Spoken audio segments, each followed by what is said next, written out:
Randal Colomoni qui pourrait quitter le PSG dès cet hiver. Oui, en tout cas, il y avait un article très intéressant ce matin dans le journal L'Équipe. Colomoni peu performant et en manque de confiance. Il ne parvient pas à s'épanouir au Paris Saint-Germain. La question de son utilité, de son futur à Paris se pose ouvertement à quelques semaines bien déjà de l'ouverture du prochain mercato. Son entourage, interrogé par L'Équipe, indique que le joueur se conformera aux attentes du club, une manière de laisser la porte ouverte à un départ tout en renvoyant la balle dans le camp du Paris Saint-Germain. Alors, quand on voit qu'il est plutôt performant avec l'équipe de France, 5 buts lors des 6 derniers matchs, je vous pose la question, Randal Colomoni qui pourrait quitter le PSG, à qui la faute de cet échec? Qui est responsable? Le joueur, le coach ou le club? Tout le monde. Hein. Club et coach pour Alicia, le club pour Vincent, le club également pour Anthony. Nous, alors là, vous allez m'expliquer, mais on va se fâcher, Ambre. Tout le monde, vous êtes d'accord avec Raphaël, petit Benoît, tout le monde? Vous mettez tout le monde dans le même panier? Moi, Ça vous plaisait de mettre une flèche? Ouais, j'ai envie de copier Raph pour... Vous avez envie de faire un dessin, vous êtes c'est votre côté Sioux, ça. Le problème, c'est que effectivement, le Paris Saint-Germain a mis énormément d'argent en Colomoni. Ils ont vraiment 90. cru en lui. Mais le problème, c'est qu'ils ont recruté un coach qui fait jouer ses attaquants tout comme Colomoni. Donc, c'est compliqué pour lui de... Il ne peut pas courir, quoi, en gros. On l'a vu face à Nice. On refaisait la première mi-temps de Paris Saint-Germain, de Nice Paris Saint-Germain. On sent que les Niçois avaient largement pris le contrôle du ballon face au Paris Saint-Germain, une grosse première mi-temps. Et Luis Enrique toujours dit non, on veut le ballon, on veut. Sauf qu'en fait, ils auraient dû se mettre bas et avec Barcola, Colomoni. Ça part à 10 000 et en contre-attaque, ils auraient été meilleurs. Sauf que Colomani, il est très bon comme ça. À Francfort, il était très bon comme ça parce qu'il avait quasiment 30-40 mètres pour pousser et se retrouver en contre-1 face aux défenseurs. Sauf qu'aujourd'hui, dans le championnat de Ligue 1, avec l'entraîneur de Luis Enrique, il va avoir la possession, donc il se retrouve très facilement dans les 20 derniers mètres. Et dans les 20 derniers mètres, Colomani, c'est pas là où il est le meilleur. Vous dire qu'il n'a pas la technique suffisante pour jouer sous Enrique? Exactement, c'est que c'est un joueur de rupture, de profondeur, et sous Luis Enrique, il ne veut pas ça, donc forcément c'est compliqué pour Colomani. Et vous avez parlé du transfert, alors c'est les 95 millions d'euros, mais on a tendance à oublier que c'est le troisième joueur le plus cher du Paris Saint-Germain, derrière Mbappé et Neymar, devant Hakimi, alors Gonzalo Ramos, ils sont arrivés le même moment, mais il ne faut pas oublier que c'est le troisième transfert le plus cher de l'histoire du Paris Saint-Germain, ça c'est le premier élément, et Benoît parlait de cette fameuse saison à Francfort, où le Paris Saint-Germain avait jeté son dévolu sur ce joueur, qui en 46 matchs avait marqué 23 buts, délivré 17 passes décisives, d'ailleurs il avait terminé meilleur passeur décisif du championnat d'Allemagne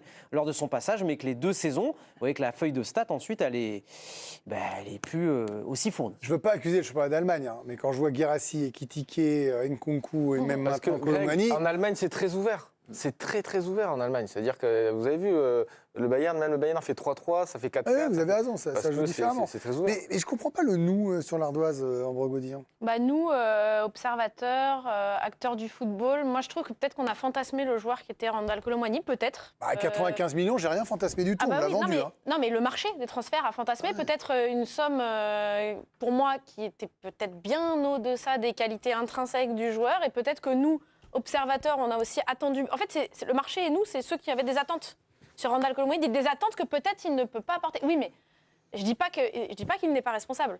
Je dis qu'il y a peut-être un plafond de verre, un standard au Paris Saint-Germain, parce qu'on voit qu'il sait faire d'autres choses en équipe de France, mais peut-être qu'il y a un standard technique, tactique, qu'il a du mal à atteindre. Est-ce que c'est un standard ou est-ce qu'il n'est pas au bon endroit au bon moment? Mais peut-être que c'est une erreur de casting. De toute façon, il ne faut pas être dans le déni. On voit les statistiques et ce qu'il apporte. Donc oui, ça sent l'erreur de casting. Mais quand je dis nous, et je m'inclus dedans, peut-être qu'il y a trop d'attentes envers un joueur qui ne pourra pas y répondre. Voilà. Donc je pense que c'est tout l'environnement du foot qui fait que c'est une erreur de plein de part. Mais alors tout l'environnement, Vincent, on peut aussi parler de Didier Deschamps, qui l'adore. Moi, je m'exclus. Hein. Tu as des attentes qui pour toi sont complétées Non, mais moi j'attends que ce qu'il peut donner, et je trouve que ce qu'il donne en équipe de France n'est pas ridicule. C'est quelqu'un qui a fait des bonnes entrées en Coupe du Monde, qui a été important en demi-finale et en finale. Oui. Et je veux bien que ça ne soit pas un critère, et qu'être bon avec le PSG contre Brest, ça soit plus un critère de haut niveau. Je pense qu'avec une demi-finale et finale de Coupe du Monde, c'est un bon critère. Pas capitaliser dessus non plus. Non, mais il a marqué... J'ai l'impression qu'avec Colomani, on ne parle que de ça. Il a marqué 5 buts. C'est comme Pavard et sa frappe, quoi.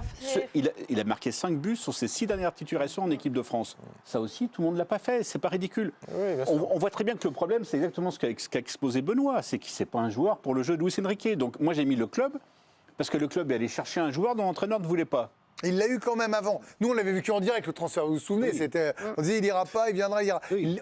On me dit qu'il l'a eu. Enfin, il l'a vu, lui avait eu au téléphone. Il a eu quelques doutes. Quoi. Enfin, il a pas mis un stop comme il a fait à d'autres. Enfin, Cet été, il a mis des stops. Ouais, mais c'est pas lui qui le voulait, c'est pas un joueur pour son jeu, je suis complètement d'accord. Mais d'ailleurs, il faudra peut-être un jour qu'il réfléchisse à changer de jeu, mais ça c'est autre chose. Non, mais par exemple, Ramos, c'est plus adaptable. Il a mis plus de buts. Mais pas seulement pour Koulibaly, hein, comme a dit Benoît, pour aussi Dembélé et Barcola d'ailleurs. Mais le Paris Saint-Germain, c'est une équipe de rupture. Sauf Bien que Luis sûr. Enrique, lui, veut de la possession. C'est une équipe de niveau mondial dans la transition et de niveau quelconque dans la possession. Mais il ne pense qu'à la possession. Et donc, Voilà. Après, mais est-ce qu'il doit vous avez aussi, partir Est-ce que pour vous, il doit partir? Est-ce qu'on acte l'échec? J'en sais rien, mais... C'est un peu tôt ou ça fait Non, déjà un an?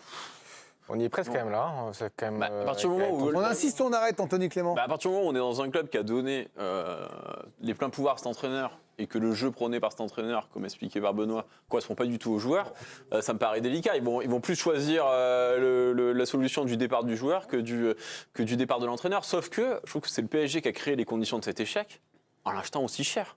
Aussi parce que quand on parle d'un transfert. Mais alors du coup, ça rejoint ce que dit Ambre. C'est parce qu'on fantasme parce que le quand prix. on parle, non, c'est pas ça. C'est que quand aussi on parle d'un départ de Koulibaly, il va falloir s'accrocher pour le vendre à une somme acceptable après l'avoir. Le journal, dans le journal, ils disent qu'il faut le revendre, ils ne le prendront pas. Oui, mais justement, ça va être très compliqué parce que en le faisant jouer contre nature, vous l'avez dévalorisé, alors que moi, Koulibaly, pour moi, c'est un très bon joueur. Je l'avais vu dans des contextes difficiles aussi.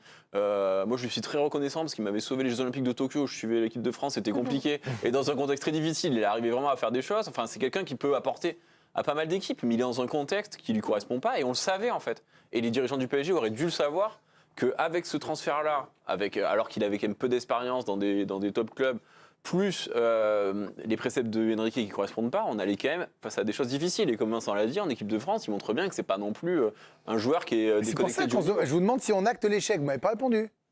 Moi, à partir du moment où si je vous ai répondu, parce que je vous ai dit que le PSG choisissait 100% Luis Enrique, donc oui, je pense que ça va être très compliqué. Dans ce principe-là, il va pas se réinventer maintenant, Koulibaly. Hein. Bon, vous êtes tous d'accord pour dire que Koulibaly, c'est un échec au Paris Saint-Germain. Peut-être même qu'on pourrait parler d'incident industriel s'il partait au mercato d'hiver. Ça, on verra. J'ai voulu me pencher sur les gros ratés du Paris Saint-Germain sous l'ère QSI. Et finalement, on s'est rendu compte qu'il n'y en avait pas tant que ça. Et du moins, pas à l'échelle de Randal Kolo-Muani. Bon, forcément, on pense tout de suite à Ressé, transféré du Real Madrid pour 25 millions d'euros en 2016. Il était censé être la doublure de Cavani. Ça ne va pas du tout se passer comme ça. Et il est devenu un boulet pour le Paris Saint-Germain. Oui. Il va être prêté à droite, à gauche, sans plus de succès. Bref, bilan, 18 matchs pour 2 buts en 4 saisons dans la capitale. Très, très compliqué. Échec plus important encore, et c'est le même été 2016, Krychowiak. C'était le joueur le plus cher de Ligue 1 cet été-là, acheté 27,5 millions d'euros à Séville. Je vois Greg faire la moue. Non, personne n'attendait qu'il soit une idole du parc. Quoi, oui. Pas une idole, mais c'est un échec. Enfin, je veux dire, j'ai pas l'impression que les supporters du PSG se sont dit que Krychowiak va devenir l'idole. Non, mais 28 c'est un millions échec. d'euros. Derrière lui, il y a un échec aussi. 28 millions d'euros. C'est qui derrière lui? C'est Ben Arfa. Ouais, mais bon, Libre, c'était pas le même. libre. Derrière, ça m'intéresse. Les deux suivants m'intéressent davantage, je crois. Oui, bah bien sûr. Alors les deux suivants, donc il y a Ekitike pour lequel ça ne l'a pas fait non plus. Option d'achat qui ne s'est jamais qui ne s'est jamais imposée au Paris Saint-Germain. Transfert estimé à 36 millions d'euros. Il est parti ensuite à l'Eintracht Francfort. Ils ont récupéré leur somme, là. Exactement. Donc là, on a limité la casse. Ça se passe bien pour lui. Et ça se passe bien parce qu'on disait qu'en Allemagne, ça se passait souvent mieux, d'ailleurs, pour nos joueurs français. Et puis là aussi, ils ont largement limité la caisse avec Manuel Ugarte, puisqu'ils l'ont très, très bien revendu. Ils l'ont acheté 60 millions d'euros. Ils l'ont revendu 50 plus 10 millions de bonus à Manchester United. Bien vendu. Non, mais franchement, s'il y a un club que tu pouvais comme ça enfoncer... Vous êtes poli avec ce verbe. C'est vraiment... Mais vraiment, je vais vous dire, mais très peur. Moi, quand vous me dites, s'il y a vraiment un club que vous pouvez vraiment, je vous assure, Vincent, je n'aurais plus lu un édito. J'aurais été en panier. Je me serais mis comme ça en PLS en boule. Envoyé dans le dur. Oui. Ouais.